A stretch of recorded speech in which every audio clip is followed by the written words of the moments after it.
kata lain saya mau katakan kepada kita, keberadaan kita sebagai domba-domba itu lebih kepada status kita sebagai orang yang telah dibenarkan oleh Allah. Dan orang-orang yang secara status, secara natur sudah dibenarkan oleh Allah, mereka akan menghidupi arti melakukan perbuatan baik untuk menolong orang-orang yang hina tadi. Ingat orang yang hina tadi siapa? Para pengikut Kristus. Mereka yang hidup mati-matian bagi Tuhan. Mereka yang hidup mempersembahkan dirinya bagi Tuhan. Maka tidak heran juga kalau kita mendapati ada sebuah pertanyaan yang dilontarkan oleh para domba. Ya, di sini dikatakan, bila manakah kami melihat engkau sakit? Bila manakah kami melihat engkau di penjara? Bila manakah kami melihat engkau lapar? Dan jawabannya adalah ketika kamu melakukan sesuatu kepada salah seorang yang paling hina ini, kamu melakukannya untuk aku. Nah, yang terakhir, yang ketiga ya, saya nggak akan berkhotbah panjang untuk bagian ini. Yang terakhir adalah penghakiman terhadap para kambing. Tadi saya sudah singgung sedikit bahwa ini bicara tentang status sebagai domba dan kambing, begitu ya. Dalam banyak hal, bagian ini hanyalah kebalikan. Jadi ketika Tuhan Yesus mengungkapkan bagian perikop ini, dia membandingkan antara domba dengan kambing. Kalau domba tadi mereka akan menerima, mari terimalah kerajaan Allah dan masuklah dalam kehidupan yang kekal. Tetapi untuk kambing ini kalau kita perhatikan, maka yang terjadi adalah kita lihat di ayat 41, di situ dituliskan, enyahlah dari hadapanku, hai kamu orang-orang yang terkutuk. Enyahlah ke dalam api yang kekal, yang telah sedia untuk iblis dan malaikat-malaikatnya. Pada zaman dulu, pendengar akan paham beda antara domba dengan kambing. Ya. Dan yang lebih dihargai memang domba. Ya. Tetapi pada konteks sekarang, kita harus memahami bahwa kambing pada bagian ini secara status tidak berbeda jauh dengan kambing pada zaman dulu yang tidak terlalu dihargai. Dan harganya pun tidak terlalu lebih mahal daripada domba. Tetapi yang unik adalah perbandingannya bukan sekedar terletak pada domba dan kambing kalau kita perhatikan, ya. Tetapi yang sesungguhnya ingin Tuhan Yesus tekankan pada bagian ini adalah di dalam penggambaran tentang domba, Yesus itu mengungkapkan bahwa domba ini melakukan sesuatu untuk orang yang paling hina. Sementara kalau kita perhatikan, kambing tidak melakukan apa-apa. Kambing tidak melakukan apa-apa. Dia hanya berdiam saja, tidak melakukan sesuatu. Dengan kata lain sesungguhnya apakah kambing ini orang-orang yang jahat? Tidak. Tidak. Tidak selalu. Dan itu ada di antara umat percaya, domba dan kambing. Kambing tidak selalu berbicara tentang orang-orang yang jahat. Tetapi pada bagian ini justru Tuhan Yesus ingin menekankan, mereka yang dimaksudkan dengan kambing adalah orang-orang secara status tidak melakukan apapun untuk orang-orang yang paling hina ini. Dengan kata lain, Kristen-Kristenan lah, datang-datang ke gereja ya datang aja lah. Gak usah terlibat pelayanan apa-apa, santai. Hidupku ya inilah begini, begitu. Hati-hati. Hati-hati dengan hal ini, rekan-rekan yang terkasih. Apabila kita menjalani kehidupan kita dengan sembrono asal saja, jangan-jangan kita bagian dari kambing termasuk saya, begitu. Maka dari itu, ketika kita memahami status kita sebagai domba, ketika kita memahami status kita sebagai domba, kita tidak boleh berdiam saja.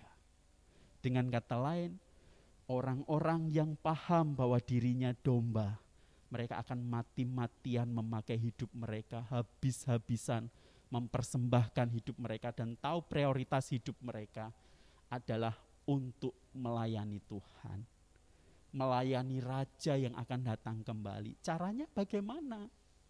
Ya, berbuat baik kepada orang-orang yang paling hina ini loh. Yang paling hina ini loh.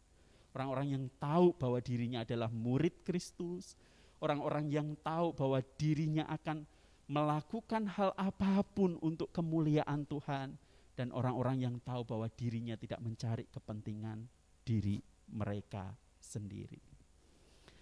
Pertanyaannya bagi kita, Pak, kok bisa ya ada orang di dalam satu komunitas gereja secara status domba dan secara status kambing? Itu misteri. Saya pun tidak bisa mengklaim kamu domba, kamu kambing, karena itu adalah rahasia Tuhan. Tetapi bagi mereka yang telah mengalami Kristus, ya, seharusnya melihat orang lain dari kacamata Kristus, yang hatinya telah diubahkan oleh Kristus, seharusnya ingin mengadakan perubahan dengan kekuatan Kristus. Ini ciri domba. Jadi hidup mereka sudah diubahkan oleh Allah. Tidak akan mencari kepentingan, kesenangan diri mereka sendiri. Tidak akan pernah membanggakan diri mereka sendiri. Atau dengan kata lain, semuanya maunya dirinya sendiri. Tidak.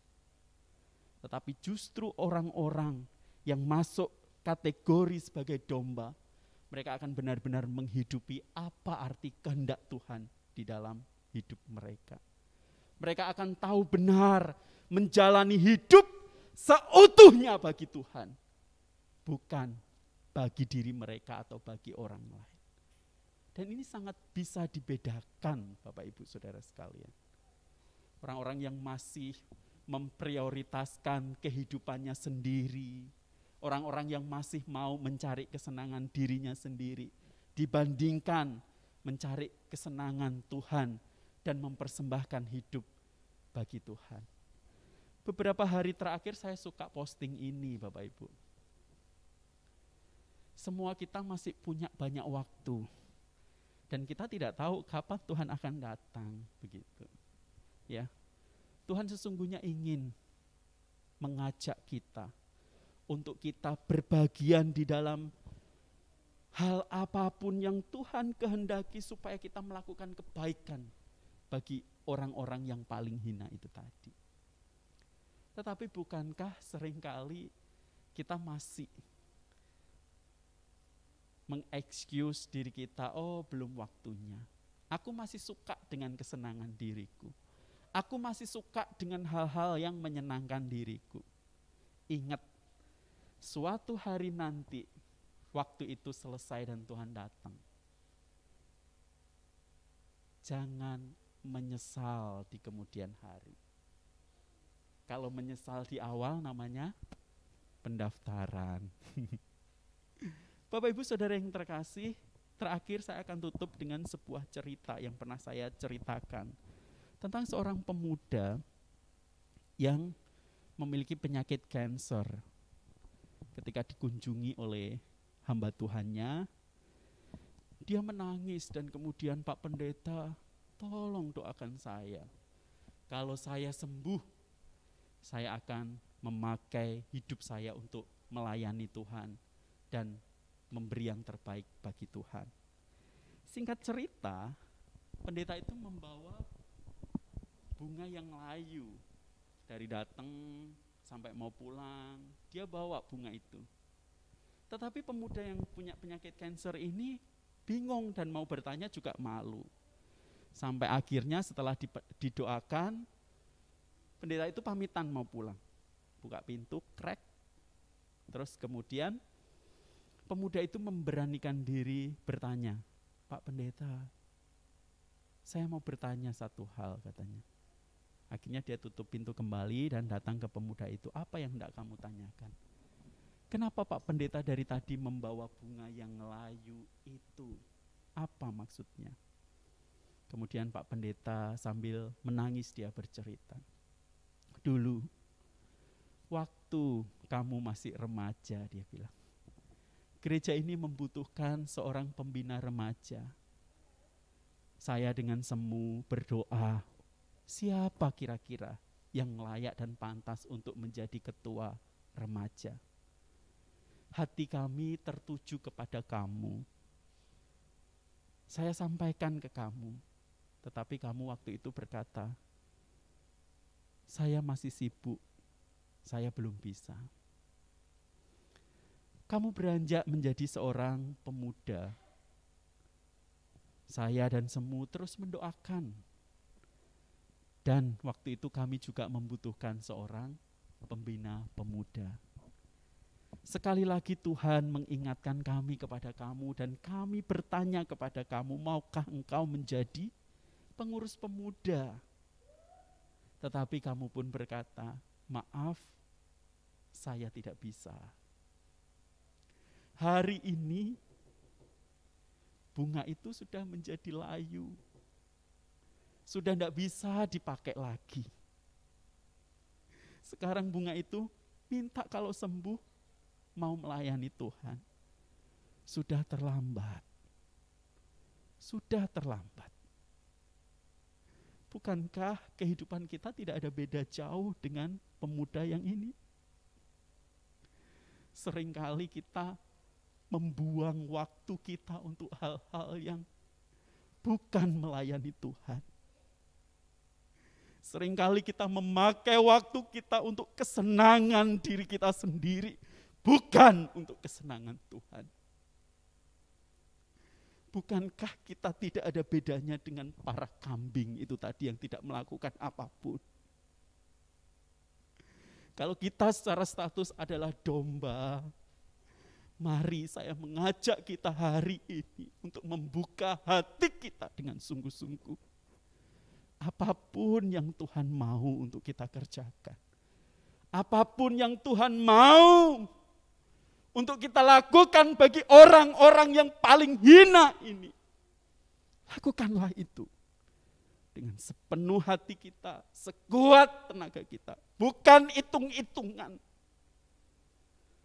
Bukankah ada begitu banyak domba-domba yang lain yang membutuhkan kita? Untuk mereka ditarik menjalani kehidupan yang benar di dalam Kristus. Pertanyaannya, apa yang sudah kita lakukan untuk mereka? Apa yang sudah kita perbuat untuk menolong orang-orang ini? Ada masa-masa saya pun menyadari ketika melakukan hal itu rasanya sakit sekali. Karena kita menolong orang tetapi mereka susah untuk kita tolong. Tetapi kembali, hari ini kita diingatkan, bagi domba-domba yang membutuhkan pertolongan itu, Tuhan memanggil saudara dan saya untuk kita membawa mereka ke dalam jalan kebenaran Kristus. Sampai suatu hari nanti kita menyongsong kedatangannya yang kedua kali.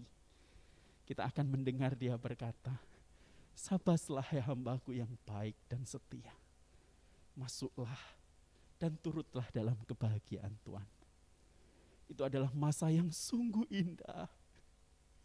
Yang kita tidak bisa bayangkan.